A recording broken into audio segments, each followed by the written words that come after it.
So, yeah, that's something I wanted to get into, was the vegan side of it. So we were talking a little bit earlier before we hit record. One of the things you said that was interesting was that you plan your days, your calories for the day, not for the meal. Because one of the things I had trouble, or I was struggling with, was how to calculate and diet for a prep with combining all those vegetables and getting the proper amount of protein, but not getting all the extra added calories from carbs and stuff like that. So how do you plan your day? Like how many meals a day are you eating? What's kind of the bulk of the food you're eating? Give me an example of a day in the life, food wise. So during the maintenance or bulking phase, I don't have to be nearly as precise. I just want to make sure I'm getting above a certain calorie count, which for me is 3,500 to 4,000 is what I'm taking in. And then when you're plant-based, that's a shit ton of food, bro. It's stopped. So I don't, even in the off season, I don't eat. This off season, I'm eating like I'm still in season, because I'm not snacking, because I don't have the appetite for snacks now, because I'm eating these massive meals. And it didn't have to be nearly as precise. Of course, you want to get a certain protein count in, but if I'm 15, 20 grams over on carbs, so what, right? But as far as cutting, you do got to be quite a bit more precise, especially getting ready for a show. I haven't done this. I haven't done the vegan diet for a comp prep, and I want to. I want to eventually get into that as well. Right now, I'm just trying to tighten up for just to look decent at the Arnold. So it's kind of getting my feet wet with dieting off of it.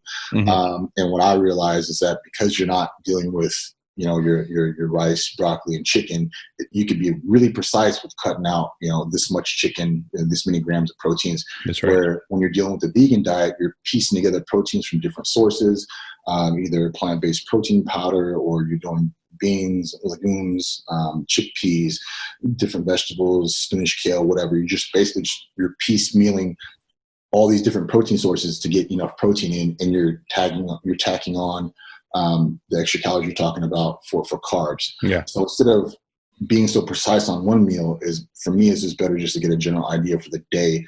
I want to hit this mark for my protein count, fats, and that way when you're piecing it together, and if you're using an app or whatever, you can see where you are throughout the day. That you're getting closer to your numbers, as opposed to manipulating just one meal to make sure I get that much protein, that much fat, that much carbs. It's hard. It's tougher to do when you're on a vegan diet. But I do use a lot of plant-based protein powders as well. Like I can fill in the gaps and hit those numbers when I'm throwing that in. So just so people know, you started the vegan diet back in October. So you didn't build your physique this way. You were eating a normal diet when you were fighting and everything. This is just a new thing you've started. What was the transition like? What was the transition period like when you went from meat to eating a vegan diet? I did I went cold turkey. And it was it was an experience. The first thing I noticed was I was just going to the bathroom if I ate something, I was on the toilet 5 minutes later. So 7, 8, 9 times a day, I was like, what is this? This can't be what all vegans do. You don't have time to do anything else. You don't have to talk. I called my buddy. I'm like, hey man, so he did this a couple years ago. I said, this is going to be kind of weird, but I'm going to the bathroom. If I eat something, I'm on the toilet 5 minutes later. He's like, yeah, that's cool. It's like that for about a week or so. You purge everything out of your system, and then things kind of slow down a bit. But to that point, though, gut health has been the biggest thing I've noticed as far as switching diets. So I'm not eating flesh anymore. So I'm way more regular. We're talking 3 times a day, or before I used to just be, even a 6 meals, 4,000 calories, I'd go once. That's it. Sometimes I even skip a day during comp prep season. When you get further into comp prep, I skip a day completely. I've been there. Yeah. That ain't normal. Yeah. So anyway, so being more regular with it, my gut health is better. There's less inflammation. And I feel like my metabolism's picked up. I'm eating a lot of food. I'm still relatively really lean. I noticed from my wife as well, when she jumped on board with me, her face looks different. Her face, same weight where she was a year ago to now. She's in pretty good shape now. I think she wants to compete to Arnold. So her face looks different. Her face was way more rounder, and you don't notice because if you're inflamed, you're always inflamed. Yeah. So when she took the meat out, her face got slimmer. and you look at a picture from a year ago to a picture from now, and her face is more chiseled out. So less water retention. Yeah, but I think it's the inflammation. Some people are also allergic to meat and they don't even know. Like I have another friend of mine, her daughter is allergic to meat. Her eyes almost closed up. They said she would have died if she would have kept eating meat. So now she's forced to eat a vegan diet. I don't think the vegan diet though. I'll go on record saying just because I've switched over, I'm not going to be standing on a pedestal chanting that everyone needs to. For me, it was the one thing I didn't do to see if it could help my health. Okay. I've got the stem cell injections on my knees. I've seen doctors, physio guys, massage therapists, anyone under the sun for issues with my body. But I've never decided to cut meat and dairy completely out of my diet. That's the one thing I haven't done with my diet. And I thought, let me give that a go to see how my body reacts and responds to it. I wanted to give myself at least a full year to be able to assess that. And see. So I saw some pictures of you, and even your bulk is not a bulk. Like you're pretty lean all the time. What have you noticed? My biggest curiosity is, and I shouldn't say this as a general statement, but just what I've seen. So what I've seen normally in a vegan physique is it generally looks a little softer. Is that something you've noticed, or you still feel like you look the same as when you were eating meat? So far I don't notice any difference. I thought I was going to have a hard time keeping weight on, and for me, holding anything above 230 is pretty heavy. I'm 5'11", 5'10 and a half-ish. With my bone structure and physique, anything over 230 is pretty heavy. The heaviest I've been was 237, 238 or so, and that was a year ago last year. And this year I hit 232 with some traveling and being ill.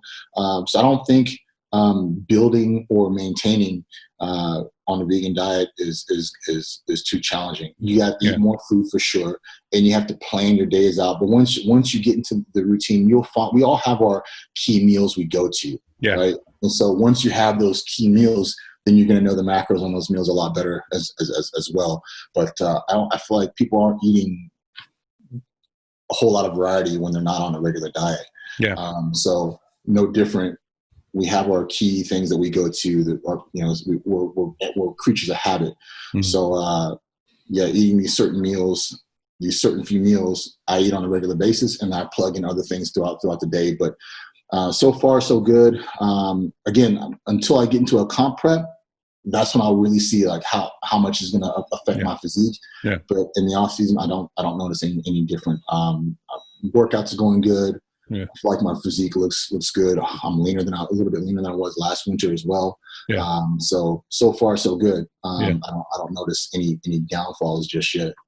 It seems like such an intimidating proposition to me. Because I've considered it myself, and I'm not an animal lover. That's not why I've considered it. I mean, that would be a nice side effect of it, but I've considered it more for inflammation, for gut health.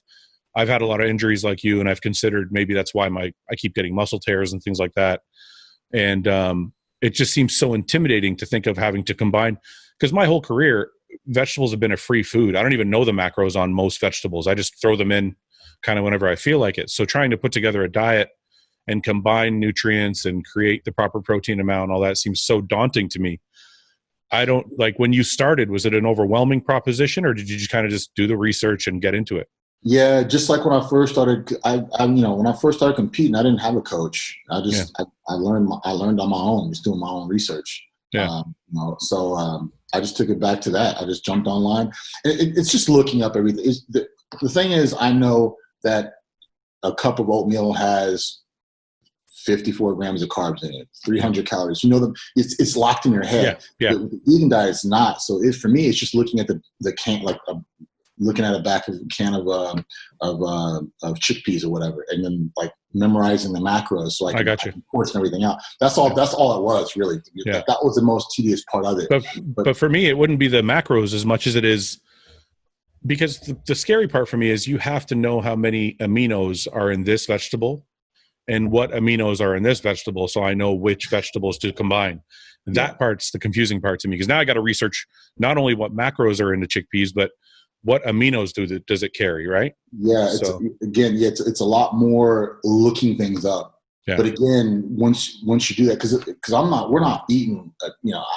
Our diet is we have like 5 or 6 meals that we like, right? So we've looked up everything in those 5 or 6 meals, and if we want to add something to it, then we have to, we have to look that up as well. But we have a good base now of these meals that we like with these macros, these micronutrients. It works, right? Mm-hmm. So, but again, that took time to build that out. But once you have those built out, it doesn't take much to add in one more thing or another meal or whatever. It just takes time to build that out. For me, what I was worried about was crossing over and then not being able to stick to it for a while and crossing back and then have to tell everybody. I'm like, because my mindset, right? You got to tell people, like, you're gonna announce it. Yeah. And then like 2 weeks later, I'm eating a steak or I'm eating a chicken thigh or something like that. Yeah. Like, no, I'm the joke. So that's what I was worried about more than anything else. Yeah. Plus, my mentality of a vegan was outdated. I'm thinking like, man, I can't just be eating salads all day every day, man. That sucks. Yeah. But, I want to heal myself internally, but if that's what I got to do every day, that's torture. Yeah. So, but now with the meals that they have, I follow vegan food web pages, like vegan chefs, to get the ideas from them as well. That helps a lot. Instead of doing all the research by yourself, I jump on these guys' page, especially the vegan pages where they have a bodybuilding background. They're not just a yogi that's 145 pounds. Yeah, like these guys have built muscle off of a vegan diet. So I'll tap into some of those accounts too and look and just kind of do some research that way and learn from them. Mm-hmm. That's what I do. For me, I'll be 44 in April. So eating meat all my life, having a piece of meat on my plate sends a signal to my brain that I'm sitting down and having a meal. Yeah. Right. If that meat isn't on my plate, I'm like, what is this? Is this a snack? It's not a meal. It's just a bunch of sides. Like, how do you classify it? Yeah. So I had a hard time with that as well. It's a psychological thing, man. I'm like, God, I want to get rid of that piece of chicken or meat or whatever and then not have anything there. So I used some plant-based meat substitutes, which I don't feel like are the healthiest, but at least it took me off of eating meat first. Yeah. So it was a mental thing. Yeah. Now I don't have to have something that looks like meat on my plate at all, really. But initially, I had to have that there. Beyond Meat was the burger of choice. Yeah. It tasted pretty damn good, close to a burger. So I put that in there as a substitute or something like that. It's a good transitional tool for sure. It was massive. It was massive for me. So that was a big deal. So now knowing I don't have to just eat salads all day every day, that's what made me make the jump. The jump was a bit more easier to do then.